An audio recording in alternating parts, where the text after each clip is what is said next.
most of us nurses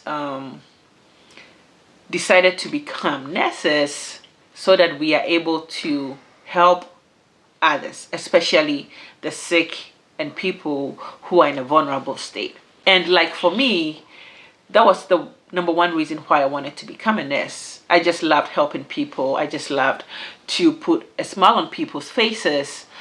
And yeah, I decided to go into nursing to be able to help others. In today's video, I will be sharing with you some of my struggles, especially in my first year as a foreign trained or foreign educated nurse practicing at the bedside here in the US. I would encourage you to watch this video to the end because I would have a bonus tip at the end for you all. So stay tuned.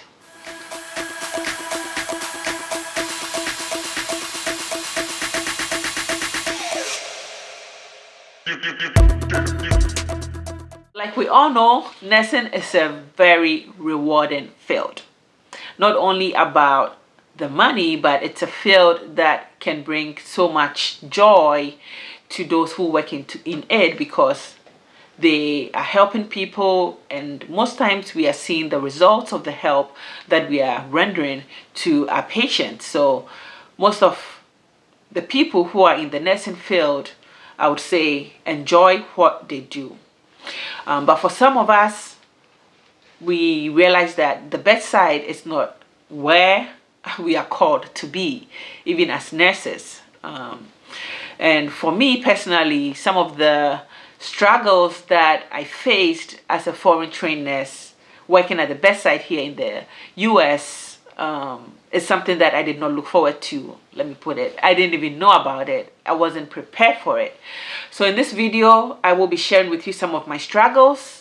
If you're already working at the bedside and you're a foreign trained nurse, I'm sure you've also faced your own struggles. Use the comment section and share your experiences with us so that somebody else may benefit from it. Somebody who is looking to come to the United States to work as a bedside nurse can learn from our experiences and be well prepared before they venture into the bedside field of nursing. So number one, for me, one of my biggest struggle was the fact that I was trained outside of the US. That alone is a struggle. Just because in my home country, Ghana, the educational system, even though it's comparable in terms of syllabuses, it's comparable to the US education, there's still a big gap because the education system here, I would still say, is advanced in its own way. They have all the technology that they are going to school with. They have all the resources available to them. They have lecturers or professors who are, I would say, really invested in them and are always available to these students. Back home in Ghana, we have great lecturers as well, but I would say our lectures probably were not that easily accessible to us compared to the students here. We did not have that much technology other than the books that we had. I mean, even having access to the internet, like a stable internet, to be able to find more resources outside of what is being taught in the class is even a struggle. So yeah, I was already disadvantaged, let me put it that way, as a foreign trained nurse, just because I wasn't trained in the US. So I wasn't familiar with the system here. So that was one of my biggest struggle. But two struggle for me working at the bedside was, I would say, my accent. So just when you open your mouth to speak, it's so obvious that you don't belong here or you are not from here. So the first thing that people want to know is, where are you from? Okay, so immediately, whatever you are there to do, you have to take a break, explain yourself, or give a whole history about yourself, where you are coming from, where you trained or where you were educated, and when you graduated and stuff like that. So every single day you are having to say something about your accent and where it is from. And that alone can be very, very, very intimidating. But that's one of the things we face here as foreigners. So if you haven't yet experienced it, or you are yet to come, just know that, I mean, you can't do anything about your accent, right? That is how you talk. It's the accent that you grew up with. But it's going to be a problem once you get here and start working at the bedside. The other struggle for me was the fact that I looked very young. Okay, so as Africans, our body structure, I would say, we are literally like seen as our age doesn't meet our looks. Like, you say you are 25 and they're like, huh? You look 18, something like that. Okay, but I wasn't 25 when I started working. I was almost there. But yeah, anytime I walked into a patient's room, the first question is, are you a nurse? How old are you? When did you graduate? Are you sure you're a nurse? And I'm like, yeah. And they're like, how old are you? You look young. Are you 17? Are you 18? Stuff like that. So every single day you are having to tell somebody that you did go to school, you did your bachelor's degree, it was a 4-year program, you've graduated several years ago, and you are not 18. I don't know if you have to disclose your age, but for some reason you had to prove yourself that you were old enough to, number one, be a nurse, and that you have been trained. So yeah, that was my third struggle. My fourth struggle, I would say, was working at, I would say, a hospital or a floor. I worked in the internal medicine floor.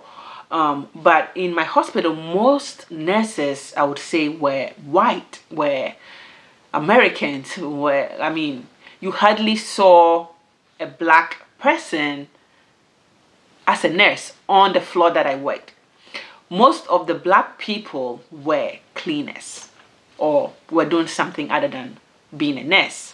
And I would say something that is probably like on a lower level than a nurse. So anytime you walk into a patient's room, again, the thought is, oh, are you my cleaner today? Are you my nursing assistant? Are you something else? Like, they don't even mention nursing. That's not one of the first things that comes out of their mouth. It's something else rather than being a nurse, and it's always something on a lower scale. So you are having to always tell them that you are a nurse. So that was really like a struggle for me at the bedside. My first job here in the US as a nurse. Also, one thing I didn't really enjoy or I didn't really like was working nights. So already I was working nights, and that alone was a problem for me. I'm not a night person, but here in the US, for most bedside jobs, if you come in as a new person, most times they put you on the night shift because that is a shift that most people do not want. So they usually give the day shift to people who have already been on the floor for a while, or like they're always like somebody above you that needs to go to day shift, and you cannot just be put in the day shift. So they are always looking for night nurses. It's easy to find a job as a nurse for night shift. So that for me was a struggle, but I had to do it because it wasn't easy getting a day job. So working nights was very stressful for me. I barely slept well during the day. You close from work, you get home maybe around 8 o'clock, and you can't easily fall asleep until maybe 11 o'clock, almost 12 o'clock, and you only have about 3-4 hours of quality sleep. And then you have to wake up and go back again to that night shift, because most times you are working either 2 days in a row or probably doing all your 3 days in a row, and sometimes you have to pick overtime. So most weeks you are working at least 4 shifts, and those 4 nights where you're working, you are having to sleep during the daytime but barely sleeping, and the 3 other days when you are off, you have to either figure out whether you're going to sleep at night or sleep during the daytime, so your body gets used to something like that. But it was always a struggle for me. I just like my night sleep, so that was one of the biggest issue for me working at the bedside. Patient demands. So here in the US, patient know their rights, patient have the ability to fire you and stuff like that. So the patient demands was really exhausting. So you're on a shift, you have about 5 or 6 patients, and most of these patients are sick. The people on the medicine floor are really sick patients. So you have this patient who is on pain meds, who is calling you every 4 hours right on the clock for their pain medications. You have this patient who is on an IV that you have to monitor. You have this patient who has an EKG on, and the EKG is going off like every few minutes, so you have to run and check on them. You have this patient, they are calling in stat labs on. You have this patient who is coding. So it was very exhausting. Someone with barely any experience to myself other than my education and the clinicals that we did during our education is all that I had. So being thrown into this was something that I never planned for. I didn't have anybody to tell me that, hey, this is what you're going to face at the bedside. If I knew it, I don't know if it would have changed my plan or what. But in all, I think just that 1 year of experience that I had at the bedside was, I feel like it was a stepping stone for me into my now found love in clinical research. So it's not that bad. I would say I'm not here to tell people not to work at the bedside. Some people truly love it, but for me, just being a foreign trained nurse or being a foreigner working at the bedside here in the US alone is challenging enough. No matter how you love working at the bedside, I feel like these are some of the struggles that you have to look forward to when you decide to work at the bedside. I mean, struggle number, I don't know what number I'm on now, but yeah, another struggle was the advancement in technology. Back home in Ghana, most of our EMR, or I mean most of our documentation was done on paper. I think almost everything. I don't remember that 10 or 12 years ago when I did my education and my clinicals, we ever had any electronic documentation. So yeah, here in the US, everything is on computers. Everything is documented electronically. So coming from such a place as Ghana and then just getting into the US healthcare system, it wasn't something I was prepared for. Yes, you are going to receive training, but you are not going to be trained forever. I think my training lasted maybe 6 or 8 weeks, but this is 6 to 8 weeks of learning how to use all these gadgets, vital signs machines, whatever thing they use for the medication, pulling narcotics and stuff like that, starting IVs, blood, ECGs, monitoring ECGs and stuff like that, interpreting lab results and collaborating with your physicians to make sure that this patient is being taken care of and stuff like that. I mean, there was just too much for me to learn as a new graduate. I was a new graduate, so let me put it that way. Yeah, there was just so much for me to learn.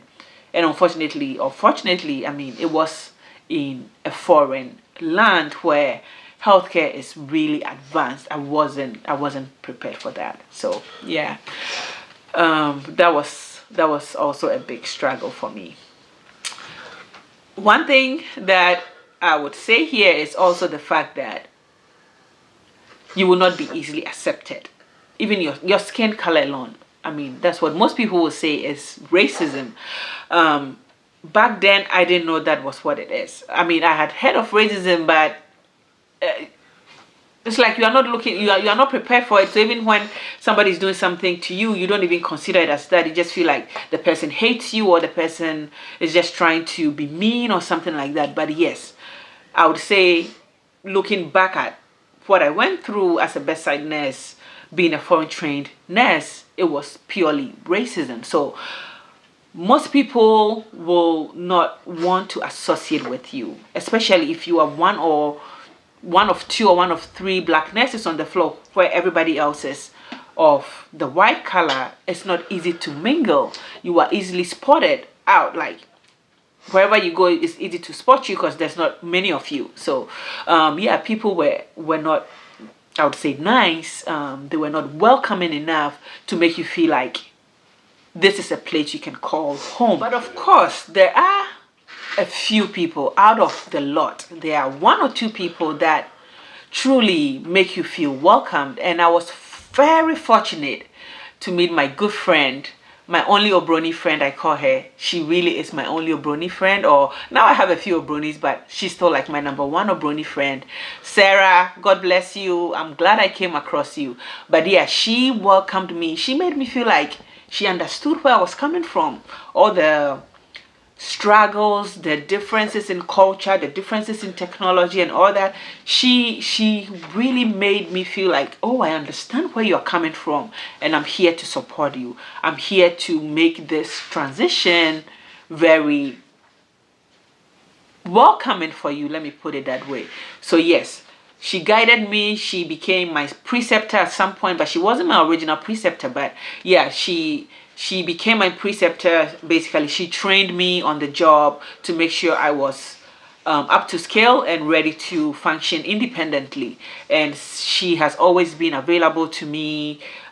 We went separate ways after that year of working at the bedside. I left. She also went into ICU and stuff like that. But yeah, till date, we are still in communication and stuff like that. So yes, I'm hoping that you find that one person who is able to make you feel welcome, somebody who doesn't judge you by your color, by your accent, by your looks and stuff like that. But other than that, it can be very stressful adjusting to such a place, unless you've perhaps worked in another foreign country and have already gone through this. But for me, that was my first experience. So yeah, it wasn't a great experience for me. Today's video, in today's video, my main aim was to share my personal struggles with you as a bedside nurse. And these are some of the reasons that I decided to quit bedside nursing. But I'm not here to say that bedside nursing is terrible. I just wanted to share my experience with you, and hoping that if you are looking forward to becoming a bedside nurse here in the US, you consider all of these and be prepared for it. If you are the one person that really enjoys working at the bedside, then I'm glad you are in the right place. But yeah, just be prepared for this. If you haven't yet subscribed to this channel, I hope that you consider subscribing. I hope you enjoy these videos, and I hope that you are learning a lot from it. Use the comment section. Let's get interactive. Send me your messages, send me your questions, and I would be happy to provide you with any information that you need. Until I come your way again, just know that this is the Journey with the Young Tress, and we are happy to come your way today.